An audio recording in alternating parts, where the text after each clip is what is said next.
बिस्मिल्लाहिर्रहमानिर्रहीम। अस्सलाम वालेकुम। 144 न्यूज़ HD से मैं सुनाउल्लाह और आप देख रहे हैं आज मलिक महमूद के साथ। जैसा कि आपको मालूम है, इस प्रोग्राम में हमारे साथ मलिक महमूद साहब मौजूद होते हैं। मलिक साहब, मैं आपको वेलकम करता हूँ।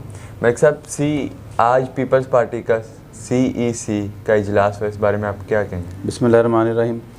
जी, सुनाउल्लाह वही हुआ जिसका मैंने पहले ज़िक्र भी किया था और इसका डर भी था, और मैंने एक दफ़ा नहीं मुतअद्दिद बार इसी प्रोग्राम में मैंने ये कहा था कि जब भी PDM में किसी चीज़ पे इख्तलाफ पैदा होगा या कोई डेडलॉक होगा या इस मूवमेंट जो है डेमोक्रेटिक मूवमेंट है, इसमें कोई अगर किसी चीज़ में रुकावट होगी तो वो इस्तीफ़ों पे आके होगी और पीपल्स पार्टी की तरफ से होगी।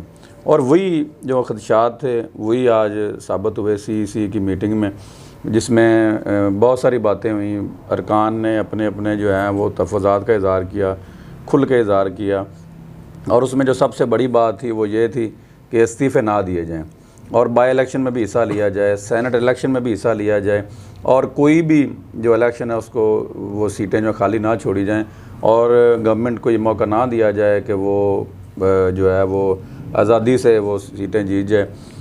तो इसके लिए बड़ी वहाँ पे जो है बिलावल भुट्टो भी थे, जरदारी साहब भी थे, तो उन्होंने बातें सुनी पूरी जो है अरकान की। इसके अलावा जो बातें हुई हैं वो कुछ अरकान ने कहा कि जी अगर इस्तीफ़े ही देने हैं तो मियाँ साहब वापस आएँ, पाकिस्तान में आएँ, और आके जब वो आ जाएंगे तो इस्तीफ़े भी दे देंगे। कुछ अरकान की ये भी राय थी जी। कुछ अरकान ने यह भी कहा कि लॉन्ग मार्च के लिए भी मियाँ साहब आएँ, वापस मियाँ नवाज शरीफ पाकिस्तान आएँ और क़यादत करें लॉन्ग मार्च की, तो लॉन्ग मार्च हम करते हैं। इसी तरह कुछ अरकान ने जो परसों मोहतरमा बेनज़ीर भुट्टो की जो बरसी थी 13वीं, उसमें मौलाना फजलुर रहमान चूँकि शरीक नहीं थे, तो उस पर बड़ी तनकीद की अरकान ने कि मौलाना साहब को इतना जो इम्पोर्टेंट इवेंट था उसमें पार्टिसिपेट करना चाहिए था, जबकि उन्होंने जो मुकामी क़यादत थी या मुकामी जो उनकी लीडरशिप थी उनके कहने पे या उनकी वजह से वो शामिल नहीं हुए, उन्होंने शिरकत नहीं की, तो उनको आना चाहिए था। इस पर बड़ी कड़ी तनकीद हुई। इसके अलावा भी बहुत सी बातें हुई। कुछ अरकान ने ये इस पर भी इतराज़ किया कि शेख हक्कान अब्बासी को जो है वो ECL से नाम निकाला गया उनका दो हफ्ते के लिए, और इसमें PDM का चूँकि हिस्सा है पीपल्स पार्टी, तो पीपल्स पार्टी को एतमाद में नहीं लिया गया। फिर इसके अलावा दुरानी साहब की जो मुलाकात हुई है शहबाज शरीफ साहब से, उस पर भी कुछ अरकान ने बड़ा एतराज़ किया कि उसमें भी पीपल्स पार्टी को ऑन बोर्ड नहीं लिया गया, पीपल्स पार्टी को एतमाद में नहीं लिया गया।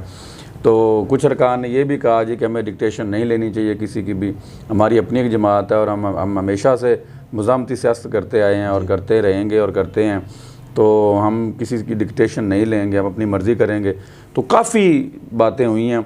ये मैं समझता हूँ ज़ाती तौर पे कि आज की जो पीपल्स पार्टी की CEC की मीटिंग थी, इससे हुकूमत को काफ़ी तक़वियत मिली है। जो हुकूमती बयानिया था कि PDM में काफ़ी फूट पड़ चुकी है और PDM टूट फूट का शिकार है और काफ़ी इख्तलाफात हैं PDM के अंदर, तो इस जो है आज की CEC की मीटिंग से ये जो हुकूमती मौक़िफ़ था उसको तक़वियत मिली है। तो बाकी जहाँ तक बात है, अब मैंने पहले भी कहा था कि 11 जमातें हैं, हर जमात का अपना मंशूर है, अपनी उनका आइन है, और वो उसके मुताबिक वो चलेंगे। लेकिन PDM के प्लेटफॉर्म पे जो फ़ैसले हुए हैं 26 निकाती जो इनके फ़ैसले हैं उसके मुताबिक ज़ाहिर है वो करेंगे। तो ये फ़ेज़ 3 पे जो ख़दशा था वो सही साबित हो गया। पीपल्स पार्टी जो है उसने कहा चूँकि अगर हम इस्तीफ़े दे भी दें तो सेनेट का इलेक्शन तो रुक नहीं सकता जी, तो इस वजह से हम इलेक्शन क्यों मैदान खाली छोड़ें। तो ये बहुत लंबी और बड़ी ज़बरदस्त मीटिंग हुई है, और उसमें बहरहाल ओवरऑल इस्तीफ़े ना देने पे इत्तफ़ाक़ हुआ है और बाई इलेक्शन में हिस्सा लेने पे इत्तफ़ाक़ हुआ है, और इसके अलावा जो लॉन्ग मार्च है उसमें जो शिरकत है उस पर तकरीबन तमाम अरकान ही राज़ी थे कि लॉन्ग मार्च होना चाहिए और करना चाहिए। बहरहाल ये अब फ़ैसला जो है वो लीडरशिप ने करना है, आसिफ अली जरदारी साहब ने करना है, बिलावल भुट्टो जरदारी साहब ने करना है कि ये तो इजलास था, उसमें जो अपना मौक़िफ़ था अरकान ने वो पेश किया। अब देखते हैं वो क्या फ़ैसला करते हैं इसमें। और मलिक साहब, दुरानी साहब की आजकल मियां शहबाज शरीफ से मुलाकात के बड़े चर्चे हो रहे हैं। हाँ जी, दुरानी साहब के आज भी चर्चा हुआ है, वहाँ पे जो CEC का इजलास था उसमें भी काफ़ी जिक्र हुआ दुरानी साहब की मुलाकात का।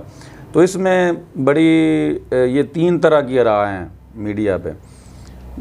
एक तरफ तो ये समझा जा रहा है कि ये मुलाकात जो है ये हुकूमत की ने फैसिलिटेट किया है मुलाकात के लिए और ये हुकूमत की तरफ से थी।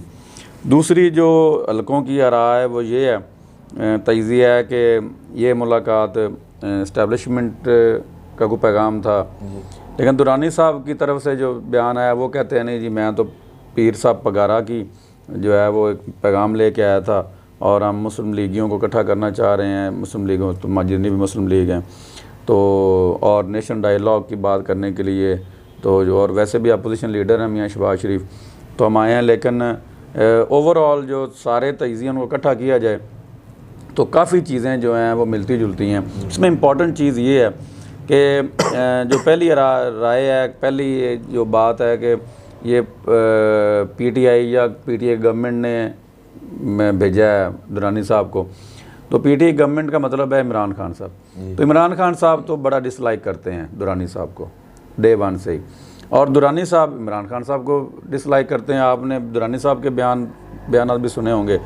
तो NRO की बात पर उन्होंने कहा जी कि इमरान खान साहब NRO नहीं दे सकते वगैरह वगैरह। तो इमरान खान साहब की तरफ से तो ये नुमाइंदा हो नहीं सकते या उनके पैगाम रसां तो हो नहीं सकते दुरानी साहब। अब जो दुरानी साहब कह रहे हैं कि मुझे पीर साहब पगारा ने भेजा है, पीर साहब ने भेजा है कि आप जाके मिलें, अपोजिशन लीडर हैं मियां शहबाज शरीफ, और नेशनल डायलॉग की बात करें, मुल्क में जो दरपेश मसाइल उन पर बात करें और तमाम लीगों को इकट्ठा करने की बात करें। तो इस पर भी दिल नहीं मानता, बतौर तजिया कार ये दिल तस्लीम करने को तैयार नहीं है कि पीर साहब पगारा चूँकि वो एक मुकामी जमात है, सिंध की जमात है छोटी सी, तो वो उन्हें मतलब क्या बनी कि वो मतलब। लेकिन एक चीज़ बड़ी क्लियर है कि दुरानी साहब डे 1 से इस्टेब्लिशमेंट के नुमाइंदे रहे हैं।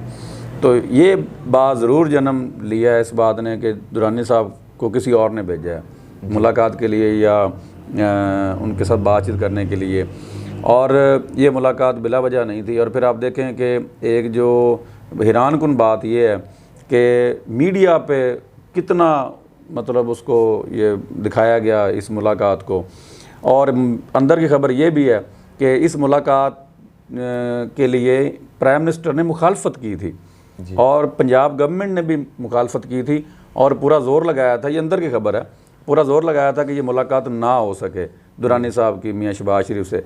लेकिन फिर भी मुलाकात हो गई। तो अब आप ख़ुद ही अंदाज़ा लगा लें कि अगर प्राइम मिनिस्टर भी नहीं चाह रहे कि मुलाकात हो और चीफ मिनिस्टर भी नहीं चाह रहे कि मुलाकात हो, तो फिर मुलाकात कराने वालों ने मुलाकात करवाई है। और ज़ाहिर है कोई ताकतवर बंदे मुलाकात करवा सकता है। अब ये तो नहीं हो सकता कि किसी चीफ सेक्रेटरी ने या किसी मिनिस्टर ने मुलाकात अरेंज करवा दी हो जबकि प्राइम मिनिस्टर मुलाकात नहीं चाहते और चीफ मिनिस्टर मुलाकात नहीं चाहते। तो इस मुलाकात की बड़ी अहमियत है। और फिर जो दुरानी साहब ने बाहर आके बात की है कि मियाँ साहब चूँकि वो जेल में हैं, तो जेल में रह के तो वो जो है वो कोई किरदार अदा कर नहीं सकते। ये बात मियाँ साहब ने भी कही, मियाँ शहबाज शरीफ ने भी। तो वो आज़ाद होंगे तो बात करेंगे। तो इसमें गवर्नमेंट ने, मैं समझता हूँ, और ये गवर्नमेंट के हल्के भी ये समझते हैं, और गवर्नमेंट में मौजूद जो सियासी शऊर रखने वाले वज़रा हैं वो भी इस बात पे यकीन रखते हैं कि मियाँ शहबाज शरीफ की जो गिरफ़्तारी है वो एक बहुत बड़ी सियासी गलती थी। हुकूमत ने मियाँ शहबाज शरीफ को गिरफ़्तार करके बहुत बड़ी गलती की। उसकी वजह ये थी कि वाहिद मियाँ शहबाज शरीफ ही थे PMLN में कि जो मुफाहमत की सियासत करना चाहते थे और कर रहे थे, और इस वजह से उन्हें बदनामी का भी सामना करना पड़ा। पार्टी के अंदर भी उन्हें बड़ा क्रिटिसाइज़ किया गया, मीडिया पे भी क्रिटिसाइज़ किया गया, इवन उन्हें यहाँ तक बातें सुनना पड़ी कि ये PMLN में आपस में इतफाक़ नहीं है, ये एक पेज पे नहीं है, मियाँ साहब अलग, मियाँ साहब मरीम नवाज़ अलग हैं और शहबाज शरीफ जो हैं वो अलग हैं। उनकी ये सिर्फ मुफाहमती जो सियासत है इसकी वजह से उन्हें ये सारी बातें सुनना पड़ी। तो उसके बावजूद भी उनको अंदर कर दिया गया। और अब मैं समझता हूँ कि गवर्नमेंट भी पछता रही है और उसको मियाँ साहब को जेल भेजने वाले भी पछता रहे हैं कि हमने ये बहुत बड़ी गलती की। तो अब ये कोशिश ये है एक थर्ड फोर्स की इस तरफ से कि मियाँ साहब के साथ बातचीत की जाए, क्योंकि वो प्रेसिडेंट भी हैं पार्टी के, फिर वो उनका एक किरदार भी है, अपोजिशन लीडर भी हैं, तो वो एक किरदार अदा कर सकते हैं डायलॉग में, नेशनल डायलॉग में, और वो मियाँ साहब एक बयान भी दे चुके हैं कि नेशनल डायलॉग होना चाहिए। तो हो सकता है कि इसमें हुकूमत को नज़रसानी करे और मियाँ साहब की रिहाई के लिए कुछ बात हो, और हो सकता है कि ये हो नहीं सकता बल्कि क्लियर है कि दुरानी साहब भी किसी पावरफुल जो इदारा है उसकी तरफ से कोई पैगाम लेके आए थे, और उसमें बैकडोर तो मैंने पहले भी कहा है कि राब्ते रहते हैं, कभी टूटते ही नहीं हैं। इस्टेब्लिशमेंट में और सियासतदानों के दरमियान राब्ते रहते हैं, ये लाजमी बात है, इसमें कोई दूसरी राय नहीं है। तो अब भी हो रहे हैं राब्ते, बातचीत भी चल रही है। तो हो सकता है कि कोई ऐसा दरमियानी रास्ता निकला है जिससे ये जो हालात हैं ये नॉर्मल हो जाएं और मुल्क जो है वो तरक्की की तरफ गामज़न हो। और मलिक साहब एंड में कोविड का बता दें।